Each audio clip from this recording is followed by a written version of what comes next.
Net99 is an organization working to bridge the technological divide between urban schools as well as schools in rural South Africa, as well as township schools in South Africa. They plan on doing this through an initiative by making sure that schools have access to fibre connection. Talking to us now about this is Nicholas Thipe, who's the Chief of Staff of Net99. Nicholas, good afternoon, good evening rather. Thank you so much for your time, really do appreciate it. Are you laying new fibre cables or you're just connecting schools to fibre? What is the actual essence of the project? Oh, good evening, Mr. Oliver, and good evening to your viewers at home. Well, firstly, Net99, I think, is very maybe to give a bit of a background of we are indeed laying an infrastructure across the country. Yeah. We are currently into the 8 provinces across the country. So it was actually established by His Excellency Alberto Stazens, which is I call him Mkhonne, and the team. So it was birth that gave through after the COVID. Where we saw the gap as we lay out the demand of fibre laying out, then that's where you saw there was a gap between the townships and the urban areas. And that is why the birth of Net99 came through. Yeah. Is it a for-profit company competing with the likes of Vumatel, or is this a non-profit initiative? No, absolutely. It is, I would say it's a fibre-owned network. And then we do have our competitors like the likes that we've said, but in us, what is maybe we saw the gap of was to create the establishment of a CSI program, where now you had to drive this gap of bringing back to the schools into the townships across the country, which now the milestone is around 56 across the country in 8 provinces. 56 schools. 56 schools as we speak are connected, and looking at our establishment where the growth is in Free State, where high matriculants for the past years, it has been one of the greatest provinces in the country. So we've seen that happening, and making sure that where our infrastructure is connecting for those schools, it has created a big milestone for us. So those 56 schools are connected free of charge?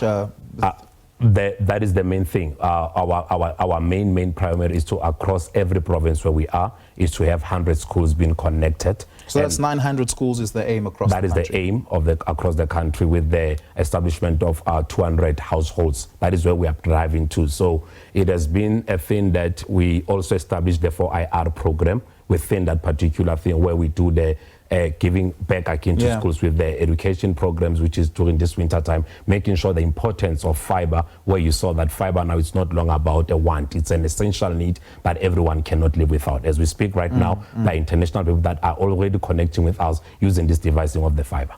Laying out fibre cable is capital intensive. In fact, it's one of the most capital intensive infrastructure undertakings in the country, and companies that have done it many years ago have given themselves at a minimum a 20-year timeline before they start seeing any of the profit benefit that comes from it, right? It's because it's a lot of money. Yes. You aim to connect 900 schools. I don't assume that comes cheaply across the country. Yes, definitely. What is the capex on this?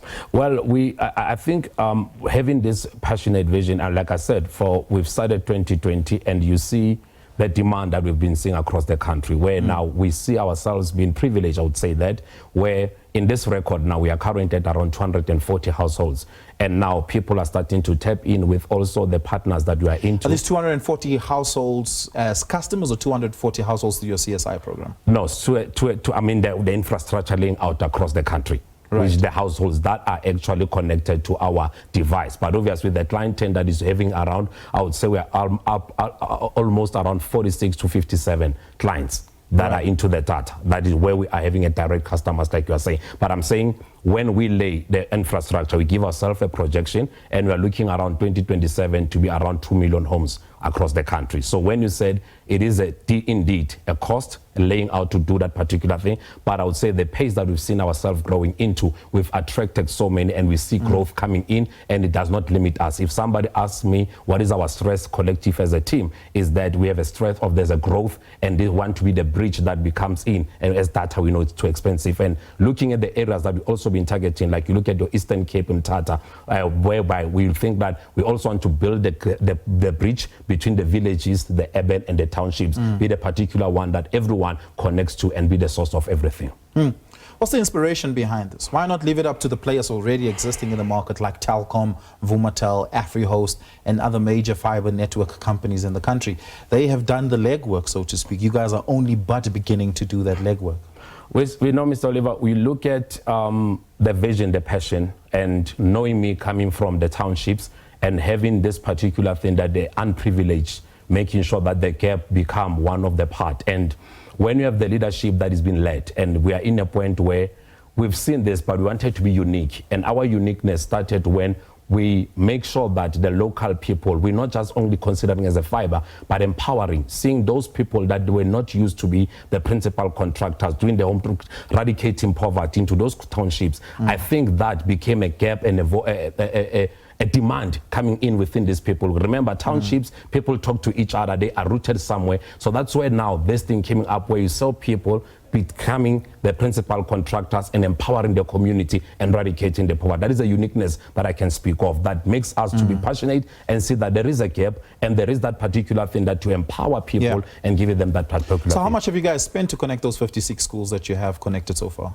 I'm curious because, like I said, it's capital intensive. I mean, we don't want to say charity for the sake of charity. Yeah. So I'm genuinely curious about what this has cost About the 56 schools, to be honest with you, we talk of millions that went out from our books. And yeah, it's a big millions that went out. I mean, and millions can be 10, millions can be 2, millions could also be 100. We will speak that we went out as far as plus minus towards 9 to 10, 20, 12 million. Right. That we've been saying, let it go out and be a particular thing that we empower these schools. Remember, schools before, we used to have the computer lab during our times. And those computer labs, because of the accessibility of internet, were able not to be able to function. And this is where this gap, when we came to these schools across the country, is when we had a very good welcome from the principals. We talk of now in other KZN, we are now partnering with the department also. And just lastly, yes. Where is Net99's biggest fibre footprint? The what? Sorry? Fibre footprint.